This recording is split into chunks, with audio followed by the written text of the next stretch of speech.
est de faire concorder cela d'un bout à l'autre de la Bible, de la façon dont tu as pris le livre de l'Apocalypse et le livre de l'Exode et de la Genèse. Et alors, je suis revenu à la maison pour aller à la chasse aux écureuils. Je suis honnête. Un point, c'est tout. Je désire être honnête. Eh, frère Roy, toi, quand pars-tu? Demain. Très bien. Alors nous aimons bien revenir à la maison à cette période de l'année, afin, nous voulons nous reposer. J'ai perdu 9 kilos depuis que je vous ai vu. Quand je suis parti, après la réunion ici, je suis monté sur la balance. J'en faisais 75. Et à mon retour, j'en faisais 66. Je me sens perdu dans mes vêtements. Donc j'ai perdu beaucoup de poids. Aujourd'hui, à la sortie, une dame, une sœur charmante m'a dit « Frère Branham, priez pour que je puisse aussi en perdre. » Elle est un petit peu corpulente. Je lui ai donc répondu « Alors venez, accompagnez-nous, prêchons de toutes nos forces. » C'est à peu près tout ce que je connais. Ça fera certainement perdre du poids, mais bientôt, nous en aurons fini avec les ennuis et les épreuves. Je pensais au fait de vieillir. Vous savez, encore 2 ans et j'aurai 50 ans.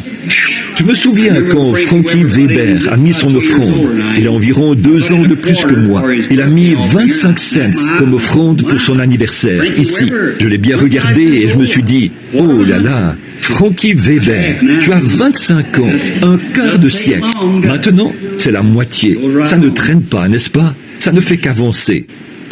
Nous n'allons pas rester longtemps.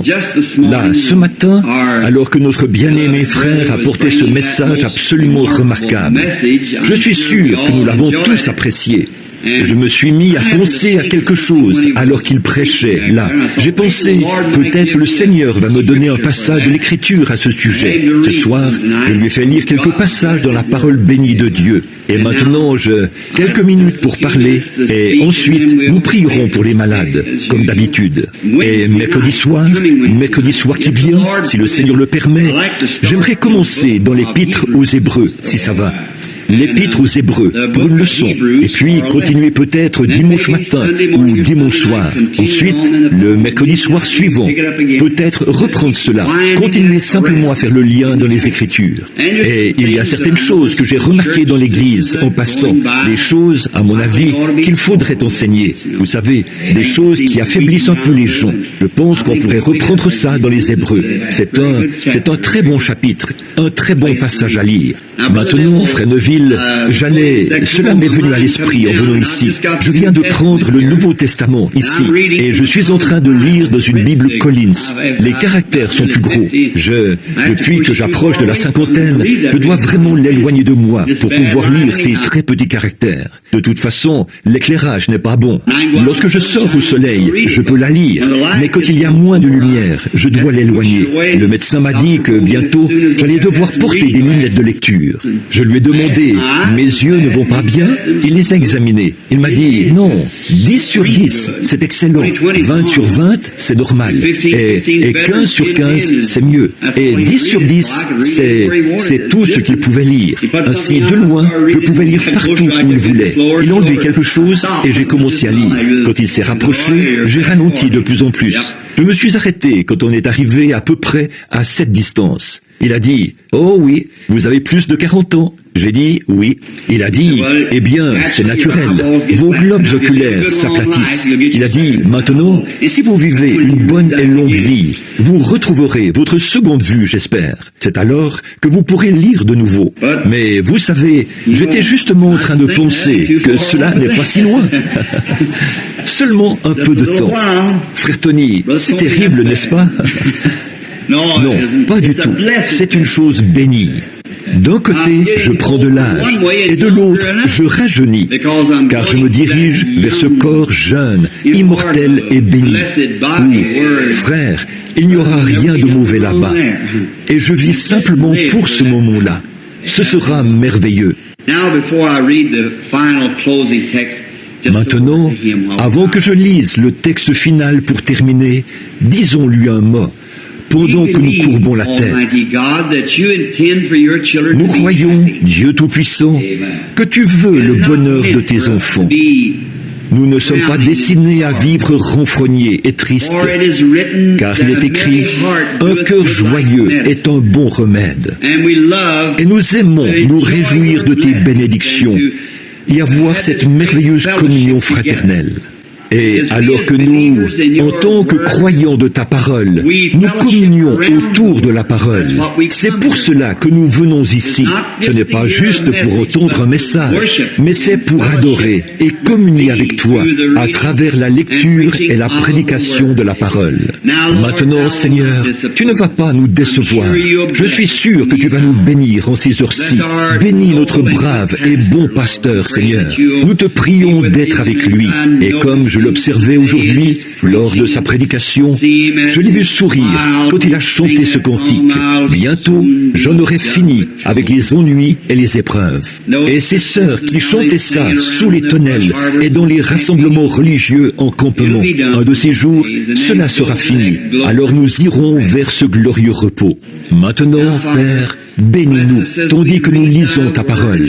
Et nous l'avons lu. Rafraîchis nos esprits et nos cœurs. Parle-nous ce soir. Et quand le service sera terminé et que nous repartirons à la maison, puissions-nous dire, nos cœurs ne brûlaient-ils pas au-dedans de nous lorsqu'ils nous parlaient en chemin? Car nous le demandons au nom de Jésus. Amen.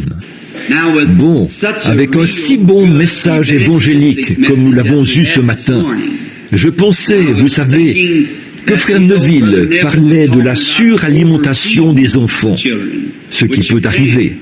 Mais maintenant, ce soir, nous allons seulement faire un petit exposé pour l'Église. C'est seulement un exposé pour l'Église. Et je désire lire un autre passage de l'Écriture dans le Nouveau Testament, Matthieu chapitre 24 et le verset 35. C'est Jésus qui parle. Les cieux et la terre passeront, mais mes paroles ne passeront point. Mon sujet de ce soir, c'est les mémoriaux. Les mémoriaux de Dieu ont fait leur preuve. Et j'ai quelques annonces. Je crois que j'ai fait celle pour et certaines ici concernant la réunion de mercredi soir, où on va commencer avec le chapitre 1 des Hébreux, si le Seigneur le veut. La raison pour laquelle je dois mentionner cela, c'est qu'en ce qui concerne mes réunions, je peux me trouver à un endroit et il m'appellera à partir ailleurs. Je dois simplement partir quand il appelle, vous savez. C'est pour ça que je ne peux pas être comme frère Oral Roberts et ces hommes-là qui prévoient leur réunion 2 ou 3 ans à l'avance. Et nous serons là, ces grands gaillards à la fois costauds. Ils ont leur message. Mais mon message, c'est d'aller là où Dieu m'envoie. Que ce soit ici, là-bas, n'importe où. Je dois simplement partir quand il m'envoie. Il s'agit de 2 ministères différents. Seulement, c'est le même Dieu, exactement le même Dieu. Je réfléchissais hier, quand je parlais à un voisin. Il a dit, vous savez, il y a un certain petit pasteur. Il a dit, c'est vraiment un gars extraordinaire. Il a dit, ma femme et moi étions assis là en pyjama, et il a dit, vers 23 heures, il est passé par là et a frappé à la porte. Il a dit, je passe simplement prendre une tasse de café avec vous. Voyez? Et il a dit, il a traversé la rue pour aller chez un autre voisin, alors qu'il s'apprêtait à aller au lit. Il a mangé là-bas un petit gâteau. Et simplement, et puis il a dit, il avait une petite école biblique pour les jeunes enfants. Et il avait là tellement de petits, lui et sa femme, qu'ils ont dû dresser des tentes à l'extérieur pour accueillir ces enfants. Je suis rentré et me suis mis à réfléchir. Tu sais, c'est exact. Ça, c'est un petit gars extraordinaire. Et je crois, frère Freeman ici, je crois que son fils va à l'église luthérienne de la foi, ici. Un petit homme extraordinaire et son épouse, ils font un grand travail pour le Seigneur. Et j'ai pensé, je me suis mis à laver ma voiture et j'ai été découragé. J'ai pensé, pourquoi est-ce que moi, je ne peux pas faire ça? Voyez, aller prendre tous les enfants et qu'ils me suivent partout. J'aime les enfants. Et pourquoi ne puis-je pas passer de maison en maison, d'un lieu à l'autre, comme ça?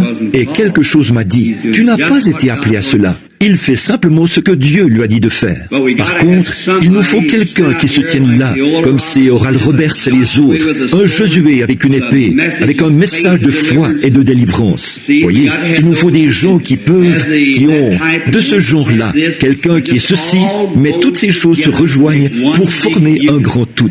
C'est ça, l'Église de Dieu. Il y a un moment, je m'entretenais avec une jeune femme qui était découragée et qui avait le cœur brisé. Et j'essayais de lui dire qu'une femme et un homme ne sont pas séparés. Ils sont une seule et même personne. L'homme a créé, Dieu a créé l'homme, à la fois mâle et femelle. Il était homme, c'est exact. Puis, il les a séparés dans la chair et les a fait différents, mais les a unis et ils élèvent leurs enfants en étant un. Ainsi, l'homme est celui qui est robuste et comme un marin, et la femme est la partie amour de l'homme. Donc, ils sont ensemble. C'est Dieu les a séparés, mais les deux étaient exactement la même personne. Homme, M-A-L-E, et la partie femelle est appelée femme. C'est exact, parce qu'elle a été tirée de l'homme. Elle est une partie de l'homme. Mais dans cette vie-ci, dans la chair, ils ont été séparés. En esprit, ils sont un.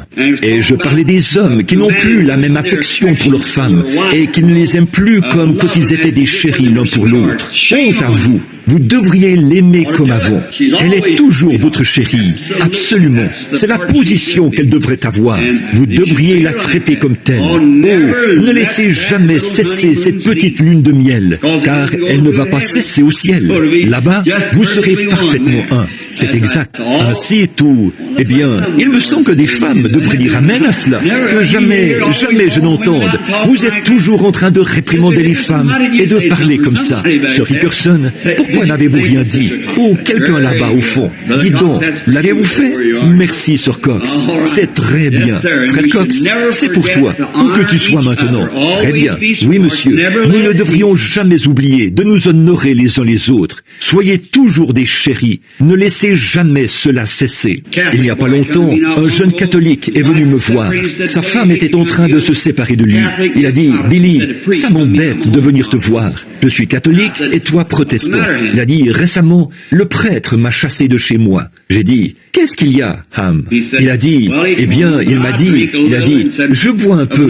Et il a ajouté, le soir, je travaille dur. Il a dit, ma femme trouve que chaque soir, en rentrant, je devrais l'embrasser et la serrer dans mes bras et me comporter comme si nous étions sur le point de nous marier. Il a dit, nous sommes mariés et avons beaucoup d'enfants. Et il a dit, nous, c'est le moment. J'ai dit, hé, un instant, mon gars, tu as tort. C'est exactement pareil à ce que c'était avant votre mariage. Tu dois toujours te souvenir de ça. J'ai dit, elle a maintenant 40 ans. C'est le moment où elle a vraiment besoin de ton attention. Donc, ils sont passés devant le tribunal de divorce. Il a dit, je ne sais pas quoi faire. J'ai dit, va, appelle-la. Si j'y allais moi, comme je suis protestant, elle refuserait de me recevoir. Mais tu vois, il a dit, oh, elle t'apprécie. J'ai dit, alors va, appelle-la, dis-lui que tu as changé d'avis. Alors, le lendemain, j'ai appelé le juge et je lui ai parlé. Et j'ai dit à ce garçon, je lui ai dit, je serai assis à l'étage inférieur, directement sous l'endroit où le juge va te réprimander. Je prierai pour vous. Ne dis rien à ta femme, d'accord? Donc, j'étais là-bas en train de prier. Au bout d'un moment, j'ai entendu un petit cliquetis dans l'escalier. Et les voilà qui arrivent, bras dessus, bras dessous, tout sourire. Vous savez, il a dit, j'ai dit, oh, bien le bonjour.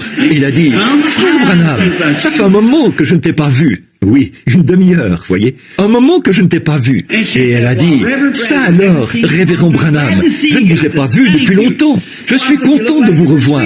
J'ai dit, merci, mais j'ai dit, vous avez l'air de deux amoureux. Oh, a-t-il dit, nous allons très bien, n'est-ce pas, chérie? Elle a dit, oui, chérie. Et elle a dit, venez nous voir un de ces jours, révérend. J'ai dit, merci beaucoup. J'ai dit, au revoir, vous deux. Ils sont passés. Et cet homme s'est retourné et m'a fait signe de la main, comme ça. tout ça est arrivé. C'est vrai, l'amour triomphe de tout. C'est vrai, simplement l'amour. Vous pouvez avoir tous vos signes et toutes vos preuves, mais donnez-moi simplement l'amour. Ça règle la question pour moi. Oh là là, agneau mourant, ton précieux sang ne perdra point sa puissance, jusqu'au jour où l'Église rachetée se tiendra à tes côtés. Voyez-vous, depuis que par la foi j'aperçois ce flot coulant de tes blessures, je redirai sans me lasser ton amour rédempteur. C'est vrai. Oh, c'est merveilleux. Donc, les mémoriaux ont fait leur preuve. Là où j'ai trouvé le sujet de ce matin, c'est dans notre message de l'école du dimanche, le message évangélique dans lequel notre frère parlait d'Élie. Quand il voulait, ces gars des écoles des prophètes, qui voulaient construire une sorte de grande école. Et ça m'est venu à l'esprit, et j'ai eu cette pensée à propos des mémoriaux. Or, un mémorial, c'est quelque chose d'important. Nous apprécions les mémoriaux. Et dans cette vie, beaucoup d'hommes ont essayé de laisser derrière eux une sorte de mémorial. Presque tous les hommes aiment faire ça. Mettre sur leur tombe une grande plaque. Il n'y a pas de mal à ça. Certainement, j'apprécie cela. C'est bien. Et puis, beaucoup essayent de bâtir de grands monuments. Il y a un mémorial auquel j'aimerais faire allusion maintenant. Il se trouve dans l'Ohio, et il y avait là un incrédule.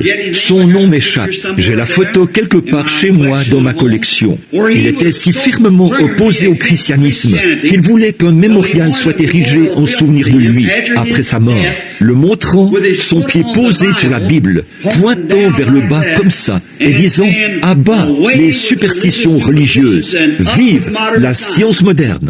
Et au moment de mourir, il a dit, si je me suis trompé, les serpents ramperont hors de ma tombe. Quand il est mort, alors qu'il pelletait la terre dans la tombe, ils ont tué 2 ou 3 grosses vipères. Et aujourd'hui, dans ce cimetière, un ministre a récemment pris une photo et l'a apportée pour me montrer. Et suspendu aux chaînes qui entourent son lot, ce cimetière est un endroit magnifique. Mais son monticule n'est rien d'autre qu'un monticule de serpents. Et peu importe, même en automne et en hiver, les serpents continuent à ramper hors de sa tombe. Un mémorial. Que Dieu me préserve, moi ou l'un d'entre vous, de jamais avoir un pareil mémorial.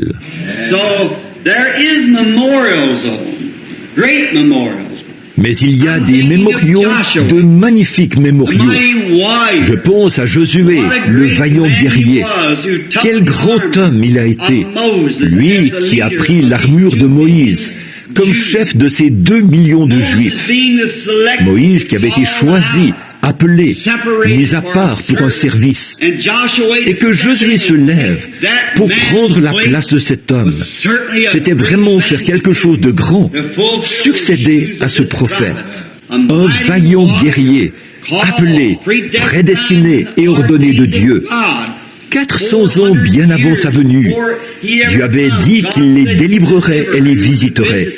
Et quel guerrier Moïse avait été. Jamais aucun homme n'a pu prendre la place de Moïse, jusqu'à ce que Jésus-Christ le fasse. Et il a dit lui-même, « L'Éternel, ton Dieu, te suscitera du milieu de toi un prophète comme moi. Et il arrivera que, si vous n'écoutez pas ce prophète, quiconque n'écoutera pas ce prophète sera retranché. » Très bien. Maintenant, ce grand mémorial. Josué est descendu à la rivière. Et après la mort de Moïse, Josué a pris sa place. Et Dieu était avec Josué. Il a dit, maintenant sanctifiez-vous, lavez vos vêtements et séparez-vous et n'allez pas vers vos femmes. Et le 3e jour, Dieu va faire quelque chose. Oh, un de ces soirs, au cours des réunions de dimanche, j'aimerais prêcher sur ce 3e jour et vous montrer la puissance qui s'y trouve, ce 3-là. Je l'ai mentionné ce matin dans la prière, montrant que chaque personne avait 3 choses et les nombres de la Bible. Donc, le 3e jour, vous verrez la gloire de Dieu. Maintenant, cela allait montrer qu'il savait incontestablement de quoi il parlait, parce qu'il avait mentionné très précisément le moment où cela allait arriver. Et je peux imaginer comment Josué s'est senti lorsqu'il s'est tenu là, devant tous ces Israélites.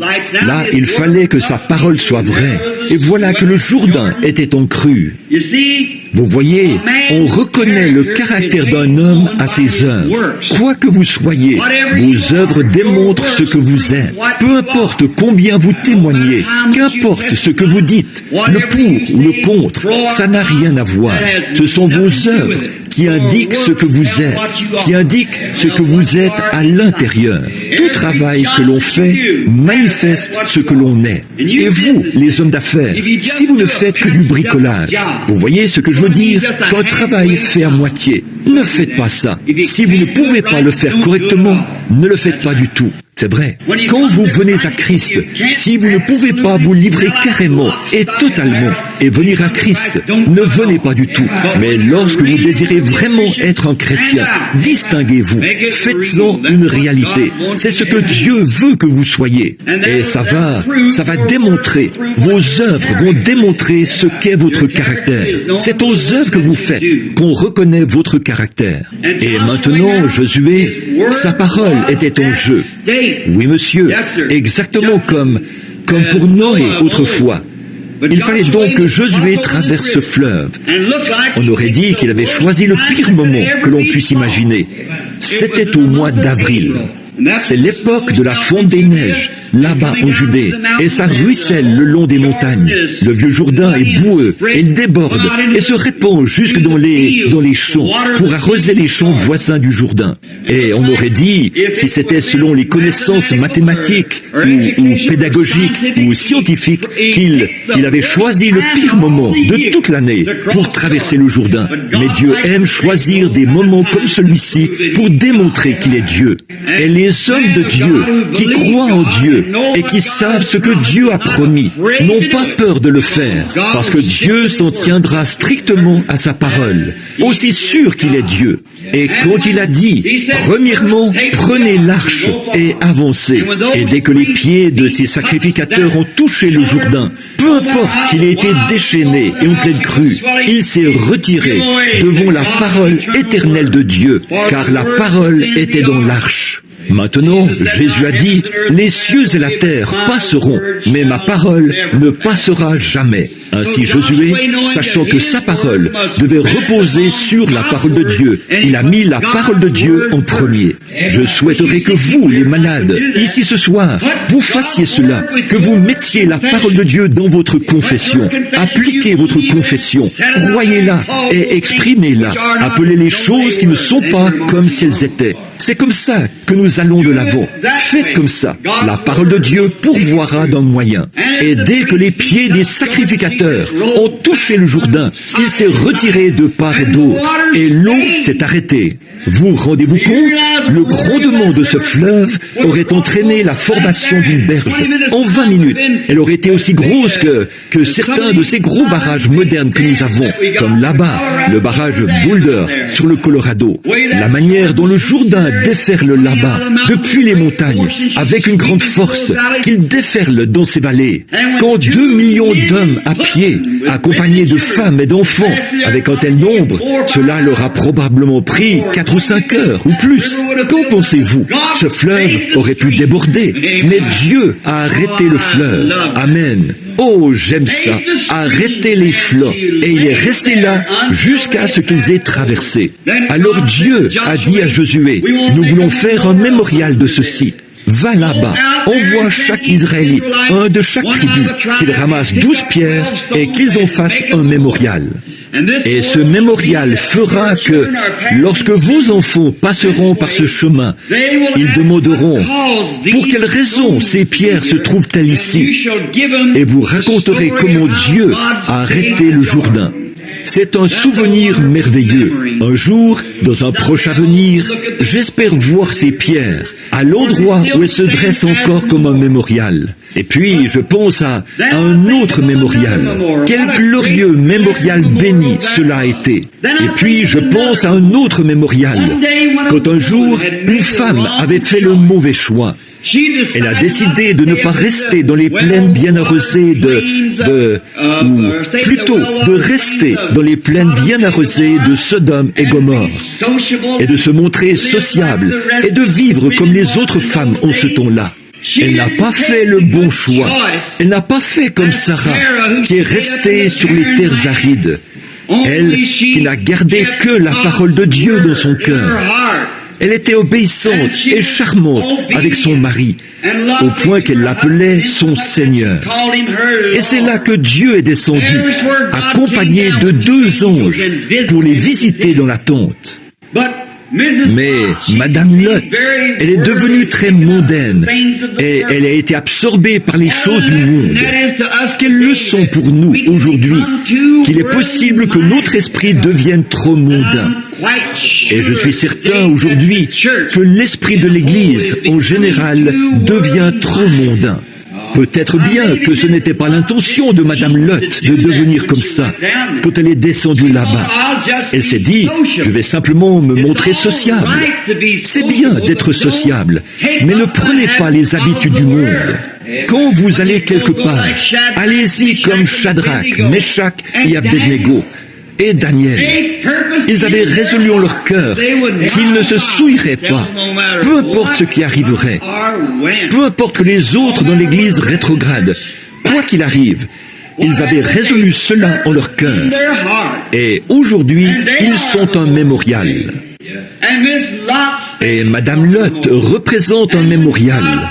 Quand Dieu lui a envoyé son dernier message de grâce, quand il a envoyé ses anges là-bas pour leur dire que quelques heures plus tard, Sodome et Gomorrhe allaient être brûlés,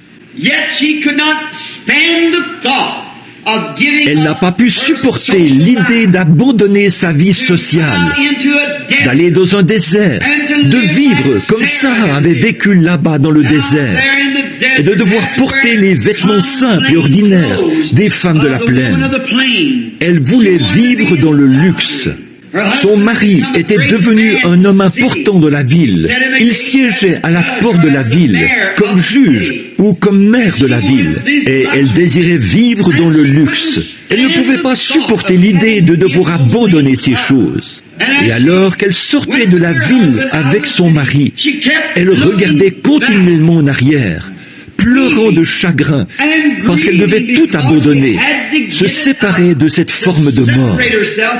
Jésus a dit, « Quiconque met la main à la charrue et qui même se retourne pour regarder en arrière n'est pas digne de labourer. » Quelle sorte de gens devrions-nous être? Celui qui met la main à la charrue et qui ne retourne pas en arrière, mais ne fait que se retourner pour regarder en arrière, n'est même pas digne de labourer. Oh, nous devrions garder les yeux et nos cœurs saints. Peu importe ce que font les autres, peu importe ce que fait l'Église, peu importe ce que fait le voisin, peu importe ce que fait n'importe qui d'autre, gardez vos cœurs centrés sur le calvaire. Ne vous arrêtez même pas pour regarder en arrière. Nous n'avons pas le temps de regarder en arrière. Et cette femme, parce qu'elle a fait ça, Dieu a donné un mémorial à tous ceux qui se retournent pour regarder en arrière, après avoir accepté Christ à un moment donné comme leur sauveur personnel. Elle est devenue une statue de sel. Et elle se tient là jusqu'à aujourd'hui. On peut la voir dans les champs. Une femme debout, la tête tournée, regardant en arrière. Et elle regarde en arrière par-dessus son épaule gauche.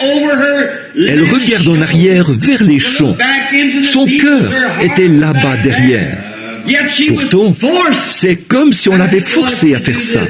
Et aujourd'hui, bien des gens acceptent Christ de cette manière-là, car ils sortent du monde avec le sentiment qu'on les force à faire ça. Ils continuent à aspirer après ces choses et à les convoiter. Et ce ne sera pas long avant qu'ils se retrouvent là.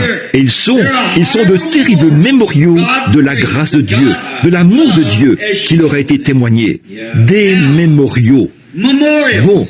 À l'époque de Jésus sur la terre, les Juifs avaient construit un temple comme mémorial. Et ils avaient fait remarquer à Jésus combien ce temple était magnifiquement construit.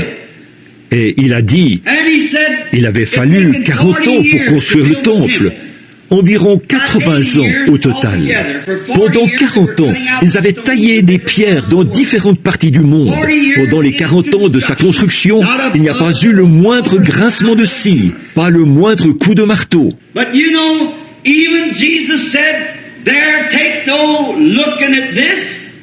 Mais vous savez, même Jésus a dit ici, ne regardez pas à cela, car je vous déclare qu'il viendra un temps où il ne restera pas pierre sur pierre, pas une pierre sur l'autre.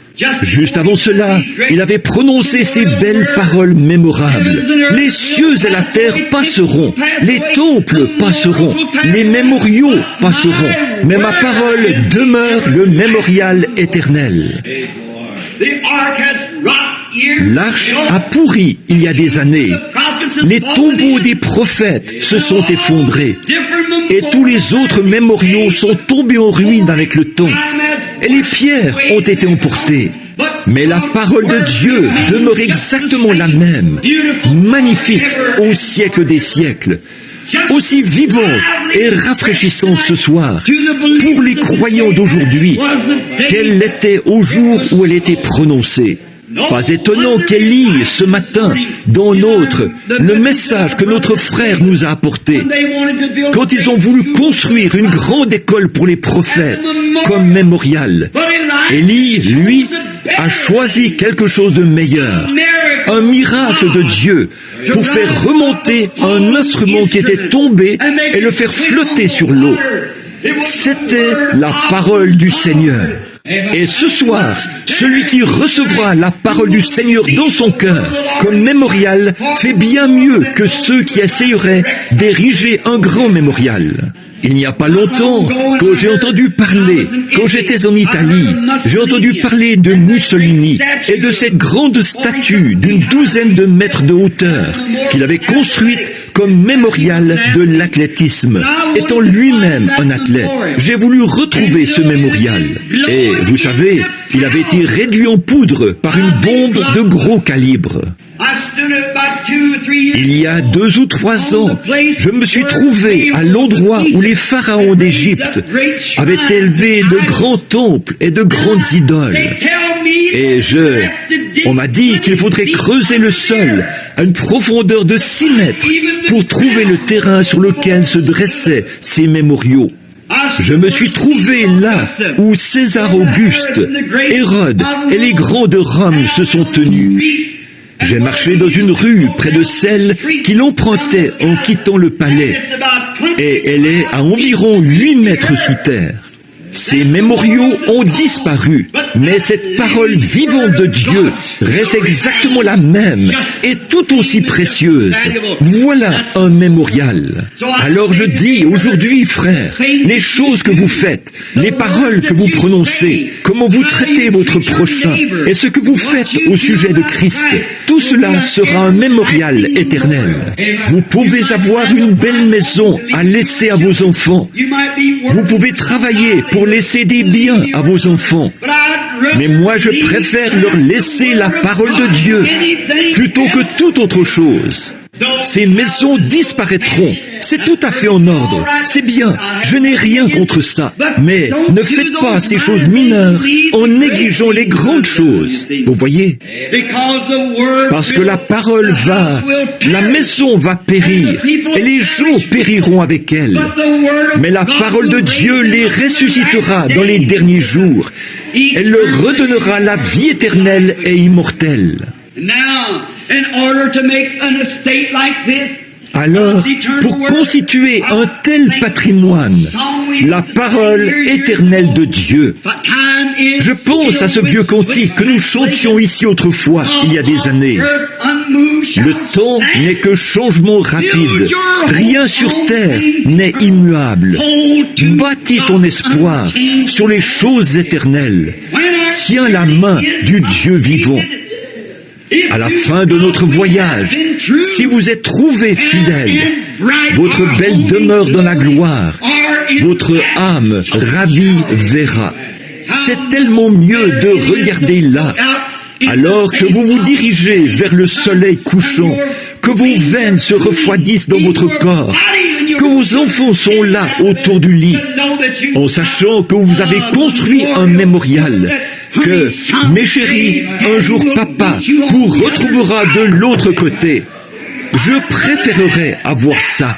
Quand le médecin dit « Billy, on ne peut plus rien faire pour toi », alors je vois mes petits-enfants et je les embrasse pour leur dire au revoir.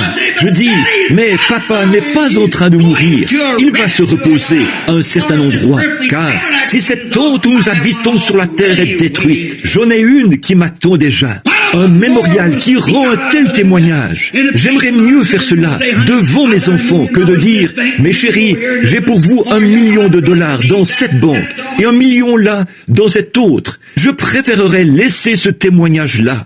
Nos départs laissent derrière nous des empreintes sur les sables du temps, des empreintes que peut-être un autre, naviguant sur l'océan solennel de la vie, un malheureux frère naufragé, voyant cela, reprendra courage. Absolument, laissez-leur comme mémoriaux vos témoignages. Combien je me souviens ce soir d'un vieil homme étendu là, qui vivait ses dernières heures. Il m'a appelé l'autre jour. Il voulait que je prêche à ses funérailles au tabernacle de Paul Rader. Il s'agit de mon cher ami F.F. Bosworth, un saint consacré qui allait rencontrer son Créateur. Il a dit « Frère Branham, c'est maintenant le moment le plus heureux de ma vie. » Il a dit « Je suis si heureux de savoir que je vais le rencontrer. J'ai de la peine à dormir la nuit. » J'ai entendu parler de Madame Aimée McPherson, sans vouloir lui manquer d'égard. Une femme merveilleuse. Je vois des failles ici et là. Je vois des failles de Smith, Wigglesworth et du Dr. Price et de beaucoup de ces grands hommes. Mais je n'ai jamais entendu quelqu'un parler d'une seule faille laissée par F.F. Bosworth. Oh Dieu, que ma fin soit pareille. Un mémorial de la grâce du Seigneur Jésus-Christ. Je me souviens de Howard Cadell par ici, il n'y a pas longtemps, quand il était tendu par terre, lui, un ivrogne qui jouait à l'argent, et les mouches qui s'envolaient de sa bouche, alors que sa chère vieille maman là-bas avait prié et cru, elle s'était accrochée à Dieu pour son fils ivrogne. Eh bien, quand il a quitté ce monde, il a laissé un témoignage et un mémorial de la grâce suffisante du Dieu Tout-Puissant. Quand la parole de Dieu lui est présentée dans la prière, Dieu est tenu d'y répondre. Dieu est en train de construire une église comme mémorial, un mémorial de son sacrifice. Christ n'est jamais venu sur terre pour mourir en vain. Sa mort ne sera pas vaine. De ces pierres-ci, Dieu peut susciter des enfants à Abraham. Si les gens refusent de vivre cela, s'ils refusent de prendre ça en considération et de prendre conscience du grand don que Dieu leur a donné, de ces pierres-ci, Dieu peut susciter des enfants à Abraham. Assurément qu'il le fera. Quand j'y pense, et que je pense au grand prix qu'il a dû payer. Bon, à présent, tout le monde veut tout gratuitement, veut tout. C'est le mode de vie américain aujourd'hui. Obtenir tout ce que l'on peut pour rien. Frère, on n'a rien qui ait une quelconque valeur pour rien. Vous devez payer pour ce que vous obtenez. C'est exact. Vous devez payer. Et ça coûte cher. Et votre salut a coûté cher à Dieu. Il lui a coûté son Fils unique pour donner la vie éternelle à chaque homme et le rendre heureux ce soir et lui faire vivre des choses qui valent la peine d'être vécues. Non pas pour laisser quelque chose à nos enfants. Il n'y a pas d'héritage à léguer qui soit plus grand que le salut de notre Seigneur Jésus. Certainement pas. Or, de grands prix sont payés. Le temps de l'épreuve doit arriver. Ce sont des mémoriaux qui ont fait leur preuve. Et le seul mémorial qui ait jamais bien résisté à l'épreuve, c'est la parole de Dieu. Oh, des incrédules ont essayé de la faire disparaître. Ils ont fait tout ce qu'ils pouvaient, mais elle ne passera jamais. Elle ne peut jamais faillir. Abraham, quand il a reçu ce mémorial de Dieu, tu vas avoir un bébé par cette femme, Sarah. Pendant 25 ans, il l'a cru de tout son cœur et il a nié tout ce qui était contraire, car il savait que Dieu tiendrait sa parole. Les incrédules aujourd'hui, ils se lèvent et essayent de salir la Bible. Avant de pouvoir arrêter la Bible, il vous faudrait arrêter le temps avant de pouvoir le faire. Tout le monde athée, tous les peuples athées, tous les communistes, et peu importe ce qu'ils sont, tous les bouddhistes, tous les jaïns, tous les mahométans sont obligés de témoigner de la naissance du Seigneur Jésus-Christ tous les jours. Eh bien, toutes les fois que vous signez une lettre, amen, toutes les fois que vous écrivez la date, vous témoignez que Dieu a envoyé son Fils il y a 1957 ans. Frère, vous n'arriveriez pas à arrêter cela. Ce serait impossible. Les cieux et la terre passeront, mais mes paroles ne passeront jamais. Il y a quelque temps, j'étais à New York. Je me suis rendu sur une petite île vers la Statue de la Liberté qui a été offerte par le gouvernement français aux États-Unis il y a bien des années. Et elle tient une torche allumée. Nous sommes montés vers le bras. Il y a là une fenêtre. Et là où brillait cette grande lumière, j'ai remarqué que le long du mur, il y avait un tas de petits moineaux qui étaient tous morts, gisant là le long du mur. Et j'ai dit au guide, qu'est-ce qui est arrivé à ces moineaux? Ont-ils été électrocutés? Il a dit, non monsieur. On ne les a pas encore ramassés ce matin. Il a dit, il y a eu un orage la nuit dernière. Un gros orage s'est abattu sur cette baie. J'ai dit, oui monsieur, je suis au courant. Il a dit, les pauvres petits ont été pris dans l'orage. Et il a dit, quand ils sont venus dans cette lumière, ils ont essayé d'éteindre la lumière en la frappant. Vous voyez, ils se sont simplement cognés contre cette vitre et l'ont frappée. Et il a dit, au lieu de se servir de la lumière pour se mettre à l'abri, ils ont essayé d'éteindre la lumière en la frappant. Alors l'inspiration m'a saisi. C'est vrai, les hommes et les femmes qui cherchent à éteindre la lumière de Dieu ne font que se fracasser la tête. Et cette lumière, pourquoi ne s'en servent-ils pas pour se mettre à l'abri au lieu de se fracasser la tête? Ils essayent de la renier en disant « Les jours des miracles sont passés, la guérison divine ça n'existe pas, ni le salut qui touche le cœur, aucune de ces choses. » Ils se tapent la tête contre le poteau. Pendant qu'ils font cela, la grande église de Dieu continue à avancer et à monter sans relâche. Des gens se lèvent en prétendant être ceci et cela, puis échouent et ainsi de suite. Mais l'église de Dieu continue à avancer et la parole de Dieu continue à avancer. Elle est faite du type de matériaux qu'il faut. Il n'y a pas longtemps, là-bas, en Australie, la grande Australie qui dépend de la couronne britannique. C'est comme l'Afrique du Sud, qui est juste de l'autre côté par rapport à l'Australie. À Sydney, il y a une grande ville qui longe la baie là-bas. Frère Biller sait probablement plus de choses à ce sujet que moi. Quoi qu'il en soit, il voulait construire un pont pour relier le nord de Sydney au sud de Sydney. Ils ont lancé un appel dans tout le pays pour trouver des architectes, des constructeurs de ponts, pour qu'ils viennent construire ce pont. Aucun n'a accepté. Personne n'a osé accepter. Dès qu'ils arrivaient là, ils découvraient que le fond de la mer n'était que du sable mouvant. C'était du sable mouvant et rien ne tiendrait. Ils l'ont testé et sondé. Et ils ont poursuivi leur chemin. Ils ont dit, non, nous n'oserions même pas tenter la construction d'un tel pont. Ce n'est pas faisable. Quelque temps après, un jeune architecte est venu de l'Angleterre. Un homme célèbre, un homme réputé, qui avait une bonne réputation. Oh, j'aime ça. J'aime un homme qui a une réputation. Oh, vous n'avez pas besoin d'être un homme important. Vous pouvez être une personne très pauvre qui vit dans une ruelle et avoir une bien meilleure réputation qu'un potentat. Absolument. Vous n'avez pas besoin d'être riche. Vous pouvez simplement avoir une réputation. Elle déclare votre réputation, ce que vous êtes. Elle fait de vous ce que vous êtes. C'est ce qui vous donne votre réputation. Et on vous connaît par votre réputation. Cet homme est allé là-bas avec une excellente réputation. Il a examiné la situation à fond. Il a arpenté la rive pendant plusieurs jours. Il l'a examiné. Il a testé la chose.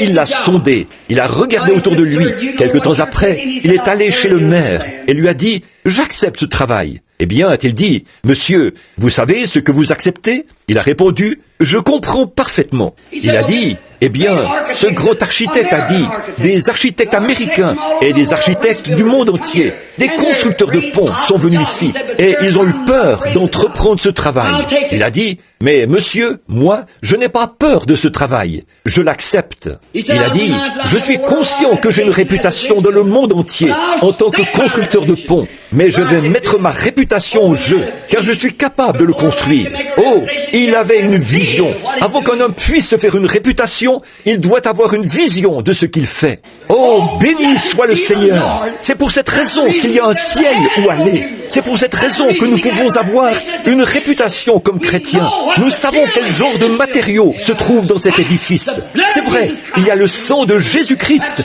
dans cet édifice. C'est vrai, son sang qui tâche à laver tous les péchés. Il m'a retiré des ruelles de l'enfer et a fait de moi son serviteur. Alors, je crois en lui. Je suis donc passé de la mort à la vie.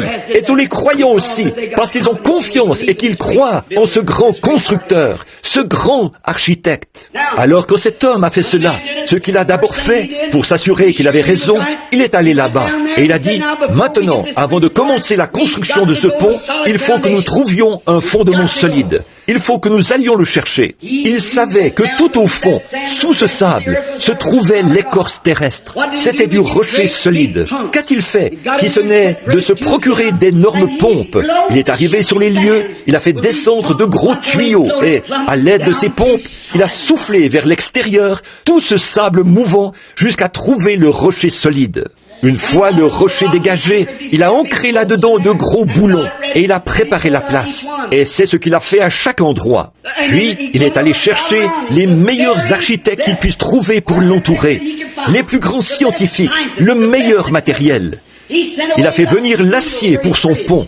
Quand il a fait cela, il n'a pas voulu placer là une seule pièce d'acier, pas même un boulon, qui n'ait été premièrement testé scientifiquement, pour voir s'il y avait des défauts à l'intérieur, pour voir si des petits trous d'air s'étaient formés pendant la fabrication à la fonderie, pour voir si cela avait été bien vérifié. Oh, quel mémorial ce serait si, pour sa réputation de constructeur de pont, s'il a pris tant de peine pour s'assurer que le pont serait sûr. Quelle peine pensez-vous que Dieu a prise pour s'assurer que cette église soit en sécurité? Oui, monsieur, il y a un mémorial de la mort de Christ.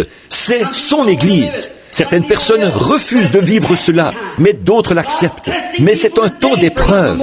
Dieu met les gens à l'épreuve aujourd'hui pour qu'ils soient ses mémoriaux. Très souvent, les gens disent « Oh, je suis tellement tenté. Béni soit le nom du Seigneur pour les tentations. Quand je suis faible, c'est alors que je suis fort, a dit Paul. Chaque fils qui vient à Dieu doit premièrement être éprouvé et testé. Et ces mises à l'épreuve deviennent plus douces et plus précieuses pour vous que l'or précieux. C'est l'heure du test. Il y a de nombreuses années, avant l'époque des fonderies, ils avaient coutume de prendre l'or. Et comment ils pouvaient savoir s'il était pur ou pas, qu'ils s'étaient débarrassés de toutes les impuretés, de toute la pyrite de fer? C'est l'or des fous, que toutes les impuretés en étaient sorties.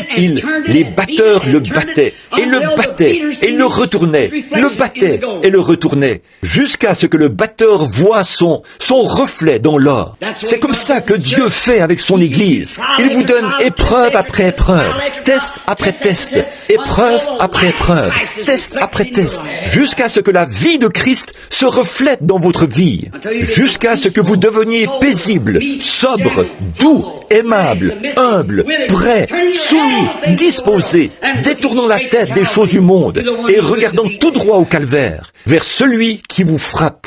Bien souvent, vous trouvez étrange qu'il y ait des épreuves cuisantes, des maladies et des persécutions. C'est fait seulement pour vous mettre à l'épreuve, faire sortir de vous la saleté, faire sortir de vous les impuretés, faire sortir de vous la lenteur, pour vous réveiller et vous amener à voir le reflet, ou plutôt permettre à quelqu'un de voir le reflet de Christ en vous. Christ en vous, l'espérance de la gloire. Il a testé chaque pièce. Finalement, avant de mettre un boulon, il l'a testé. Il a tout testé. Ensuite, quand il a eu tout terminé, alors les moqueurs qui se tenaient là ont dit « Ça ne tiendra pas, ce n'est pas possible ». C'est ce qu'ils disent aujourd'hui. Cette religion du Saint-Esprit dont vous parlez, ce ne sera pas long que cet arbre sera consumé. Mais il ne se consume pas. Oh, le feu ne fait que l'arroser. Il ne fait que nous donner un nouvel espoir. Il ne fait que le fortifier. Chaque épreuve, chaque test, chaque fois qu'une rafale de vent s'abat sur un arbre et le balance d'un côté de l'autre et d'un côté de l'autre, cela ne fait que dégager ses racines pour qu'il puisse s'enfoncer plus profondément et mieux s'accrocher. Chaque fois que la maladie frappe votre foyer, chaque fois que l'épreuve frappe votre foyer, chaque fois que les voisins disent du mal de vous, ça ne fait que vous secouer pour que vous puissiez vous dégager afin d'aller plus profondément pour mieux vous accrocher au rocher éternel de la parole immuable de Dieu. C'est comme ça que Dieu fait. Il envoie ces épreuves pour vous tester et vous mettre à l'épreuve afin de vous secouer et vous donner un nouvel ancrage. Puis nous voyons, quand il a eu tout terminé, les critiques se sont tenues là et ont dit « ça ne peut pas marcher ». Et alors, l'architecte savait que son pont tiendrait. Il savait qu'il tiendrait parce qu'il avait été testé. C'est pour cette raison que Dieu a dit « j'aurai une église sans tache ni ride ». Amen. Elle avait passé le test. Et chaque enfant qui vient à Dieu doit être testé. En ce grand jour commémoratif, alors qu'il s'apprêtait à s'engager sur le pont de part et d'autre pour se rejoindre au milieu de la baie, l'homme qui l'avait construit a dit « Je ne demanderai cela à personne ». Les architectes se tenaient tous là. Ils ont dit « À la première vibration, le pont s'écroulera aussitôt. Il sera dangereux. » Aucune compagnie d'assurance n'avait voulu l'assurer. Il n'avait pas besoin d'une assurance. Il a dit « Mon pont va tenir bon ». Il avait confiance. Maintenant, il fallait qu'il le teste, parce que sa réputation était en jeu. Assurément qu'elle l'était. Et si ce pont tenait bon, il serait un mémorial. Voilà pourquoi je sais que ce salut d'autrefois, qui touche le cœur et qui vient de Dieu, tiendra bon.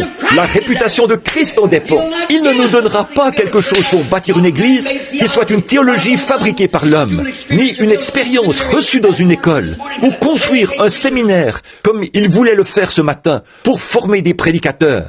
Un vrai prédicateur vient du séminaire de la grâce de Dieu, d'un appel de Dieu, et cela a fait ses preuves. C'est vrai, cela tiendra bon.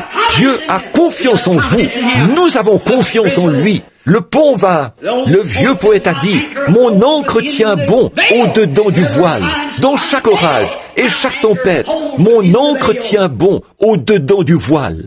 Nous ne savons pas qu'est-ce qui tient bon, mais quelque chose tient bon. C'est vrai, le bateau est ancré là-bas, dans le port. Et il y a une corde de salut qui tient le cœur humain, afin que l'homme né de nouveau passe de la mort à la vie.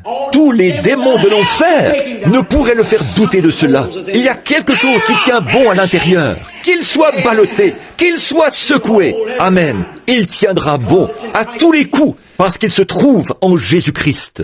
Et puis, cet homme a dit, je ne demanderai cela à personne, mais il a dit, j'irai moi-même. Le maire de la ville s'est avancé et a dit, monsieur, j'ai certainement confiance dans votre pont. L'architecte a dit, si vous avez confiance dans mon pont, suivez-moi. Très bien, venez le tester. Le maire a dit, ma voiture sera garée là ce matin-là. J'irai avec vous.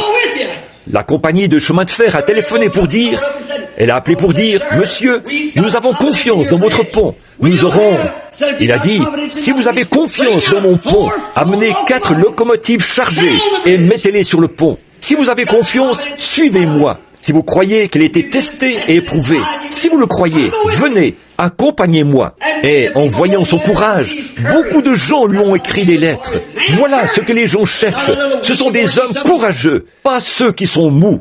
Si vous croyez pouvoir vous en tirer en allant à l'église et en disant « Amen » de temps à autre et en criant un peu, en inscrivant votre nom dans un registre et puis retournez vivre comme le diable, vos propres œuvres démontrent ce que vous êtes. Votre caractère le démontre. Mais Dieu, le monde veut voir des hommes courageux. Quelqu'un qui a du courage, qui se tiendra là, comme un mémorial du salut par la grâce de Jésus-Christ. C'est vrai. Le jour où le pont devait être ouvert, les gens sont revenus. Ils ont dit, préparez-vous, préparez vos appareils photo. Tous, les journalistes ont dit, parce que ce pont va s'écrouler.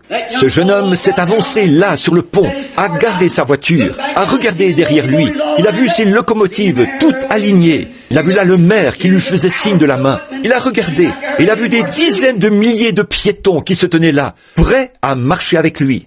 Il a dit que la fanfare commence à jouer. Frère, quand la fanfare s'est mise à jouer, que les sifflets ont résonné, que les klaxons ont retenti, je vous assure que cela a provoqué une terrible vibration, mais il a traversé le pont à pied, et le pont n'a absolument pas bougé. Pourquoi? Il s'est mis tout devant, parce que, s'il devait s'écrouler, il voulait partir avec. Et Jésus-Christ est venu du ciel, la gloire.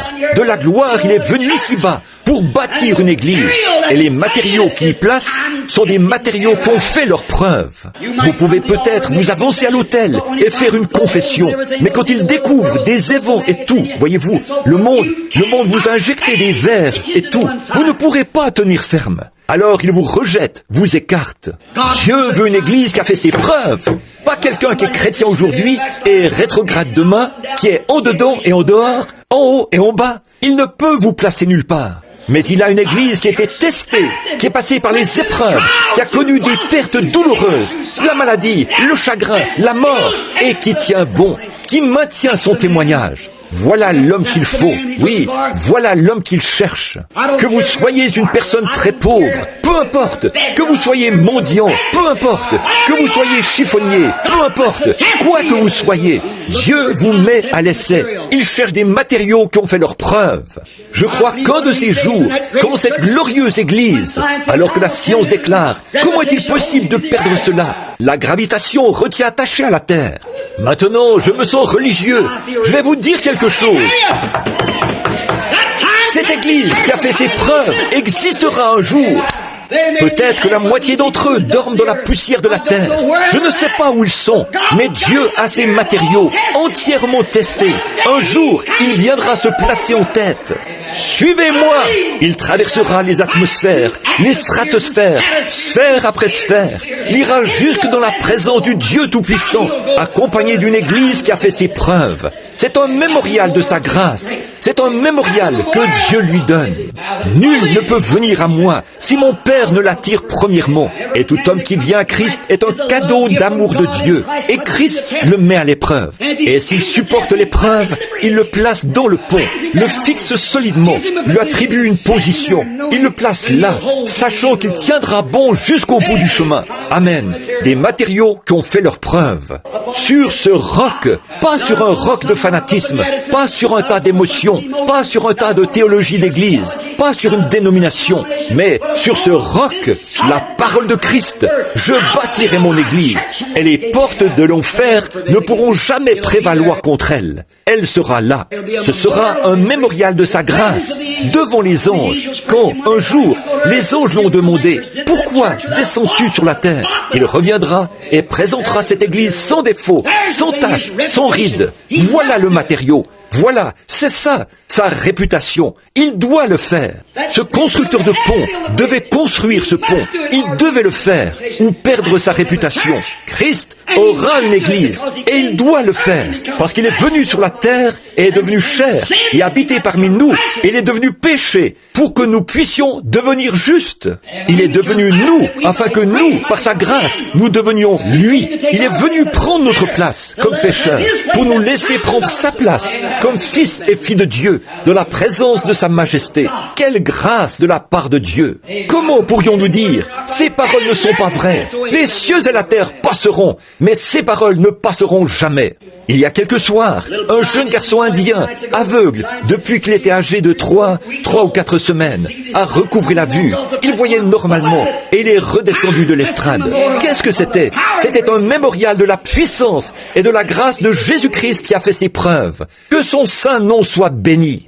Le temps de l'épreuve, les épreuves, les difficultés, les secousses et les tiraillements ne servent qu'à détecter des défauts en vous pour voir s'il y en a. C'est Dieu qui vous secoue et vous met à l'épreuve. À l'époque, le grand César Auguste, après une grande bataille très célèbre, où il avait remporté une grande victoire, ils allaient préparer une cérémonie en son honneur à Rome. Il leur a dit, « Je veux qu'il y ait un homme digne, qui se tienne à mes côtés quand je défilerai sur mon char. » Il a dit, « J'aimerais que quelqu'un partage ses bénédictions avec moi. » Et cette information s'est répandue dans les camps. Tous les officiers ont taillé leurs plumets et poli leurs épées. Ils ont fait briller leurs armures et tout. Ils se sont entraînés à se tenir bien droit et à saluer le roi d'une certaine manière, et ainsi de suite. Et chacun s'est présenté devant lui, revêtu de sa grosse armure, alors qu'il était assis là sur son trône, en train d'observer. Et voici, un officier s'est avancé, avec son grand et beau plumet, taillé en biseau. Il s'est tenu là, et a fait son geste de salut. César a secoué la tête. L'homme est parti. Un autre s'est avancé, a fait son geste de salut. César a secoué la tête, et il est parti. Plusieurs fois de suite, un soldat après l'autre. Finalement, tout au bout de la queue, un petit fantassin est arrivé. Il n'avait pas de bouclier à polir, ni de plumet à tailler. Néanmoins, il s'est présenté devant César. Il ne savait même pas comment saluer correctement, mais il a simplement baissé la tête et s'est éloigné. César a dit, « Attends un instant, qui es-tu? Reviens ici. » Il s'est avancé là, il l'a regardé. Il y avait des cicatrices sur son visage. Il était balafré, défiguré et estropié. Il a dit, d'où te viennent ces cicatrices? Il a dit, du champ de bataille, alors que je me battais pour mon seigneur César. Il a dit, monte ici et assieds-toi à mes côtés. Tu es celui qui était testé et qui a fait ses preuves.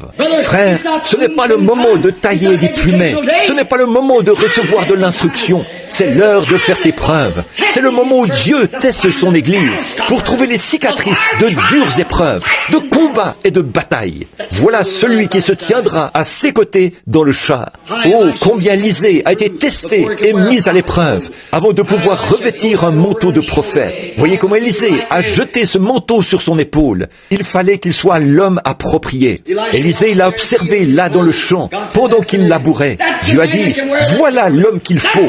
Voilà l'homme qui peut porter ce vêtement. Voilà l'homme qui peut porter ce manteau. Il peut prendre ta place. Béni soit le nom du Seigneur. Comme son œil qui voit tout parcourt la terre, essayons de trouver un homme qui portera ce manteau dont il a parlé. Pouvez-vous boire la coupe que je dois boire? Pouvez-vous être baptisé du même baptême que moi? Vous le pouvez, leur a-t-il dit. Alors nous, aujourd'hui, qui sommes l'Église, on doit revêtir le manteau de Christ, toute l'armure de Christ, tout, le bouclier et la cuirasse et l'armure, afin qu'en ce jour-là, nous puissions nous tenir là, irréprochables. Ils cherchent des matériaux qui ont fait leur preuve, afin qu'ils puissent dire, voilà mon serviteur, je l'ai mis à l'épreuve, je l'ai testé, je l'ai fait passer par là, comme Job. Il réussit toujours à 100%. Que Dieu soit miséricordieux envers nous, afin que nous puissions prendre Dieu au mot et être des mémoriaux qui ont fait leur preuve. Prions. Père béni, nous te remercions, Dieu très saint, du plus profond de nos cœurs, de nous faire passer des temps d'épreuve. Chaque épreuve, elle ne nous démoralise pas, Seigneur. Mais nous sommes reconnaissants que ta grâce est suffisante pour nous aider à surmonter ces durs moments d'épreuve.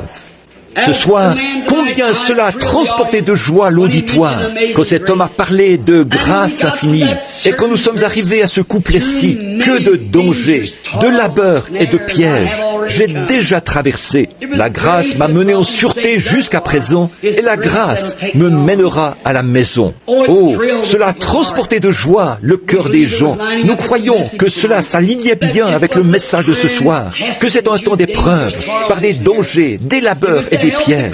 C'était pour aider le chrétien, celui qui s'est examiné maintenant et qui sait qu'il est resté fidèle par la grâce de Dieu. C'était pour faire honte à ceux qui sont tombés, qui ont des hauts et des bas, qui s'en fichent et qui ont une vie dissolue. Oh Dieu, pas même une cicatrice qui témoigne des combats. Seigneur, nous te prions ce soir de sanctifier l'Église par ton sang sacré et glorieux et de libérer de tous les défauts, de tous les points faibles et de tous les filetages défectueux. Usine-les de nouveau et taraude-les encore une fois, Seigneur, et fais d'eux le bon matériau. Ô Père éternel et béni, écoute la prière de ton serviteur. Et pendant que nous avons la tête inclinée, s'il y avait une telle personne ici ce soir, qui sent qu'en ces temps d'épreuve, Dieu ne l'a jamais trouvé fidèle à son poste, quand des disputes éclatent, vous jetez-vous dans la mêlée pour y participer, quand des querelles éclatent, quand l'indifférence, quand des différends surviennent dans l'église, prenez-vous le parti des sectes et des cliques, et ainsi de suite. Écoutez-vous les commérages dans la rue et ailleurs. Si vous êtes coupable de ces choses, vous avez reçu reçu les coups du diable. Alors retournons dans le haut fourneau ce soir et soyons refondus pour en ressortir, débarrassés de ces choses. Que Dieu nous filette et nous prépare pour que ce grand pont soit pris dans l'enlèvement. Si une telle personne est ici et voudrait qu'on pense à elle dans la prière, vous dites, frère Branham, comment saurais-je que ce mémorial éternel et immortel tiendra bon? Je vais vous citer sa parole, selon Jean 5, 24. Celui qui écoute ma parole, pas celui qui va à mon école, celui qui écoute mes paroles et qui croit à celui qui m'a envoyé a la vie éternelle et ne vient point en jugement, mais il est passé de la mort à la vie. Entendez-vous sa parole vous appelez ce soir?